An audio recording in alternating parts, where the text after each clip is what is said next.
I, 63 female, and my husband, 67, had a situation with my son last year. During the global issue, his girlfriend got pregnant. He moved her in with his roommates, who weren't happy. The roommates left and they re-signed with the landlord for themselves, but his girlfriend couldn't or wouldn't find a job and he lost his job a few months later and couldn't pay rent.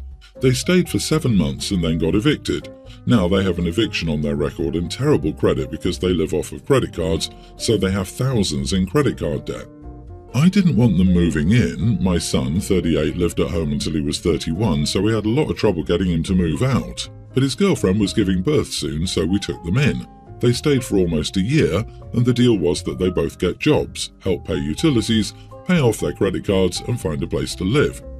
They were only supposed to stay for 6 months, but wouldn't move out when we asked at the end of 6 months. They said no one would rent to them because of the eviction on their record. They also didn't make enough to pay utilities, so my husband and I paid more in utilities, and they ate for free since they would take from the fridge and wouldn't buy any groceries themselves. We offered to help them with baby expenses, diapers, car seats, etc. at first, but it's been almost a year and we're still paying for it. They were doing DoorDash but only worked 3 or 4 hours a day. I kept trying to get my son a full-time job, but he got angry and accused me of nagging him. His girlfriend is also very messy and doesn't clean up after herself. I've changed more diapers and fed her son more than she has, and it's infuriating because they chose to have a child but won't take responsibility. My husband and I have been retired for 2 years now, and we had planned to move to Chile, where I'm from. We were supposed to sell the house last year and didn't just let them stay, but it's been over a year and we were sick of it. We kept telling them they had to move out and they just ignored us, so we put our house up for sale. We wanted to renovate it first, but they wouldn't let us into their bathroom and room, so we decided to sell it as is. We got a fair offer and closed in a weekend and told them they had 2 months to move. My son yelled at us for kicking them out and not caring about him and shattered our decorative vase. They finally moved out and we are between places and will be going to Chile next month. But my son and his new girlfriend have nowhere to live. They're staying with a friend now, but they're only letting them stay until the end of the month and then they will have to figure it out. My son yells at me over the phone and tells me I'm never allowed to see my grandson again for kicking us out. I don't know where I went wrong that he couldn't be an adult, get a job, and move out without being forced. Not the idiot. He's 38. You were way more patient than you should have been. I never understood why kids felt that blackmailing and threatening their parents with a grandchild visitation was a real threat. Aren't the parents the ones that benefit the most from free babysitting? Enjoy your retirement in Chile. Oh my god, son played them like a fiddle. The final "you won't see your grandson," well, they are moving to Chile, so how much would they be seeing him anyway? It's bad there's an innocent kid in the equation, but you can't help people who won't even make an attempt. That said, maybe OP should be looking into making a trust fund for the kid that his parents can't touch. There's no point in leaving any inheritance to the son. He'd go through it in a week and then pout to their graves that they didn't help him enough. I'm pretty sure that son and his girlfriend thought that you were going to take care of them until you passed away and they inherited your house. I like your style. Sold that house from right underneath them. Now they can figure it out. Maybe this will be the wake-up call he needs. He might finally be forced to stand on his own with no home to return to and with you in a foreign country. If you'd let them stay, which was clearly their plan, you would have been an idiot to yourself. You may have gone wrong nowhere at all. Some amazing kids come from awful parents, and sometimes, though rarer, amazing parents raise idiot birds. I do worry for the kid, and I think you should call CPS. This baby is a baby, and there's a decent chance of adoption since the two of them can't get it together. If I were you, I'd try to come to peace with never seeing your grandchild because, even if they keep the kid, they will always use that child as a pawn to get money and housing, and any time you say no, they will threaten and remove the child. Your son is nearly 40. I'm so sorry because I know you're embarrassed. Whether you did a good job or a bad job, your job here is done. I am a female 42 and have 3 children, male 25, female 18 and female teen. This situation concerns my son and his wife. About 5 years ago, my husband of 17 years, together for 26, passed away. It was very heartbreaking and hard for my children. For the past 4 years, my main focus has been on my children and working so I can support them. However, that's changed in the past 6 months because I've been seeing someone I met at a work event. I wasn't looking to rush anything, but he stayed by my side despite being rejected several times. Even though we're together, I clarified that I wasn't interested in getting married or families meeting anytime soon, which he agreed with. Anyways, yesterday my partner decided to take me out. He treated me to dinner and took me shopping at little boutiques, which was incredibly kind of him. While I was spending time with him, my daughter-in-law saw me without my knowledge, and it was evident that this man was my partner. When I came home, I saw my son and daughter-in-law in the living room waiting for me. They immediately confronted me and kept asking several questions about who my partner was. I was upfront and told them I'd been seeing him for the past 6 months, which resulted in a huge argument, with my son telling me that I was betraying his father. I yelled that I wouldn't spend the rest of my life alone because he didn't like the idea of me dating someone who wasn't his father. I then told them that what I do with my life is not their concern, as I'm an adult, and who I date or go out with isn't their concern. This caused them to leave and complain to my late husband's mother, who's never liked me and is now calling me very rude names. Am I the idiot? Not the idiot. If they don't like that you have a new partner, spend every evening and every weekend at your sons and daughter-in-laws so you won't be alone. Just get involved in their love life and return the favour. The intruding way. Ask how many date nights they have, who gets presents, how often, does she go to the hairdresser before, does he wear a suitable cologne, etc. See if they like getting scrutinised and controlled. Ask daughter-in-law's mother about her personal love life as well. They'll end up begging you to be with your partner. They need the same energy they're putting out. Also, OP fulfilled her marriage vows. Why is it not okay to seek a companion? If, God forbid, your daughter-in-law passed away, would your son stay single for the rest of his life? I doubt it. He can have feelings for you moving on, but those feelings are his to handle. You haven't done anything wrong. You can move on and be happy. Her husband has been gone for 5 years. It's a huge double standard, especially where children are involved. And for me, it stems from traditional, outdated family roles. Men are encouraged to find a new partner who will give their kids the motherly love they're missing out on. Women are expected to put all their focus on their children, and their spending time in the dating realm is seen as putting themselves before their children. My 38 male and my wife, 36, are living abroad with our daughters, toddler and kindergartner, for at least the next 2 years since I was transferred for work. My mother has visited us twice now, which is usually great because she helps the wife with the kids. The other night, my mother called us to say she'd be coming over again in July to be here for one of her granddaughter's birthdays. Later, my wife told me my mother should have talked to us before getting the plane tickets, to which I agreed. But anyway, the wife wouldn't drop the subject, almost as if she was expecting me to call my mother back to tell her not to come, or at the very least to warn us beforehand. My wife then asked me how I would feel if her parents showed up unannounced. I said this would never happen. She got really serious, as if she knew what I was implying. She asked me what did I mean by that, so I said it wouldn't happen because they can't afford it. Technically, it's the truth. Her father had to declare bankruptcy a year ago and her family never had too much money to spare. She said this was a messed up thing to say. Am I the idiot? You are the idiot. My mom can afford to come and yours can't. Nah. How childish and mean are you to bring that up when your wife misses her family? Of course your mom should check first to see if it's convenient to come. Did you ever ask your wife if she wants your mom there? Or is that too difficult for you? Dude, you're in a relationship with this woman. Like seriously, what the heck?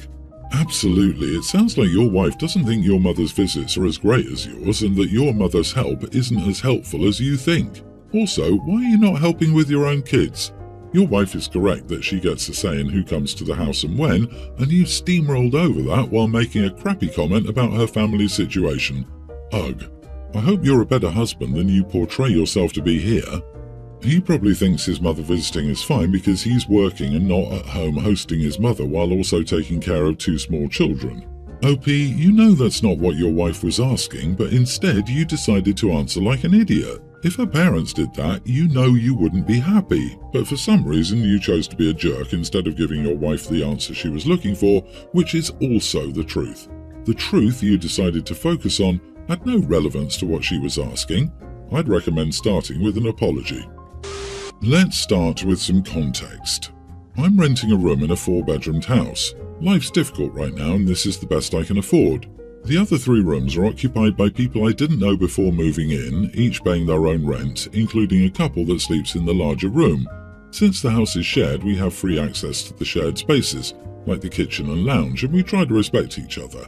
One relevant thing is that the couple and the person in another room were already friends before moving in, so they spend much time together and do stuff for each other. All's good with me. I'm out most of the day working, and usually when I cook dinner for myself, I cook a bit extra to take to work the next day and save some money. For example, the other day I had some chicken breast cut into bits, seasoned with some lemon herbs and left to marinate. Fry that up with some veggies, add some noodles, and it's a pretty decent meal. On this particular occasion, my co-workers had planned a team lunch for the next day, so there was no point in me cooking that usual extra. Since the marinated chicken smelled pretty good, I thought it would taste even better the following day when I cooked it for dinner again. I got a bowl, placed it all there, covered it with cling film and left it in the refrigerator, where my refrigerator stuff usually is. We do this so everyone knows who owns what's in the refrigerator. Never thought about it again. The following day when I got home, a couple of people from the other rooms were kind of waiting for me in the lounge and just started screaming at me. So the girl from the couple I mentioned earlier is a sleepwalker, and that's never been a major issue until now, save from the occasional noise during the night, but nothing that could be considered annoying. You might see where this is going though. Last night she got up, still sleeping, walked to the kitchen, opened the refrigerator and helped herself to a spoonful of marinated chicken. She then went back to bed, where she eventually fell ill and had to be taken to the hospital. Now they're acting like it's my fault because since I know she's a sleepwalker, I should be more careful with stuff like this and not leave the uncooked chicken on the refrigerator like that. I never thought that would be a problem. As I said before, we have specific areas for each of us and we try to be mindful of what we leave there. The chicken was properly covered and it wouldn't be a problem in any other circumstance. I tried to argue this, but now they want me to apologise to her and help to pay for the hospital bill, which, to be honest, I really don't feel like I should. Plus, I'm down one meal as the rest of the chicken was just thrown out and I was really looking forward to that. Not the idiot. Oh wow, that didn't go as I expected. She needs help with her sleepwalking. It's completely normal to marinate raw chicken in the fridge, assuming you're following food safety, and it sounds like you were. However, it's not normal to eat it while sleepwalking. If she was sleepwalking, how does anyone know she had a spoonful and wrapped it back up? Are you supposed to cook all raw meat immediately upon purchasing it, since you don't know how picky sleepwalkers will be when they raid the fridge? This is all BS. She probably only went to the hospital because she was paranoid after realizing what she just ingested after she stole some. By this logic, no laundry detergent, dish soap, hand soap, cleaning sprays, etc. should be stored in the house. Who knows what she might eat? I would definitely expect them to reimburse you or replace your chicken breast, and they should be talking to her sleep doctor about addressing issues caused by sleepwalking. If, as I suspect, that's a BS excuse, she messed around and found out. Diddums. Last year in November, my old car broke down. I'd had it for years, but eventually the engine went and I desperately needed a new one. I found a car I liked for £5,000, but I only had £3,000 saved up at the time. My boyfriend, who I'd been in a long-term relationship with, offered to pay the remaining £2,000. It was a week before my birthday and Christmas was also coming up, so he said he'd pay £1,000 towards the car for my birthday and Christmas, and I'd pay him back £1,000 over a few months. He said there was no rush for me to pay him back, considering we lived together and basically share money anyway, but that was the agreement. I bought the car and everything was fine. I paid him back £500 over a few months, but then we discovered I was pregnant with our first baby. He told me not to worry about paying back the remaining £500 for my car and to make a savings account for our baby with the money we would use to buy things for our baby. So I set up a savings account, and every month my boyfriend and I have been adding little by little to afford things like nursery furniture, clothes, diapers, etc. I'm now 23 weeks pregnant with our baby girl. About a month ago, however, my car was rear-ended while I was driving. The car was totaled and my insurance company said they would pay me the full value of the car plus compensation. They agreed to pay the £5,000 I purchased it for with another £2,000 for injuries, etc. Last night I received this payment and my boyfriend started talking about what he would do with his half of the money. I said pretty much all of that money will be going towards our daughter. He argued that since he bought half of the car, he should receive half of the payment. I said he didn't buy half of the car as half of his payment was a gift, and I paid him most of what I owed back until he wrote the loan off on the condition it went toward our baby. Therefore, that's where the payment should go. He said we should split the money 3 ways as this would be the fairest option. A third to him, a third towards the baby, and then a third for myself. I still argued no, as we would need the money for the baby.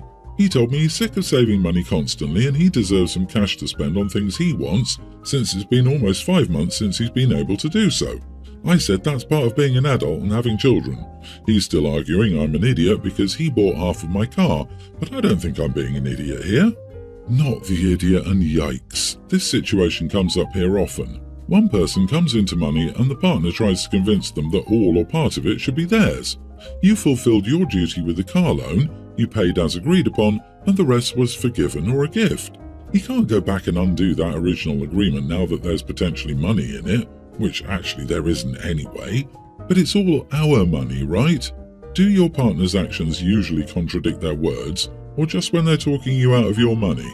At most, you owe him £500, and even that he specifically said you could write off. Also, £2,000 is from an injury you sustained, so why does he think he's entitled to that? I have no idea. Presumably you'll need a new car too. You're having a child with the child. Being a parent obviously means budgeting and saving. That money isn't his, and even if he was entitled to a portion of it, the smart thing to do would be to save it. He needs to grow up.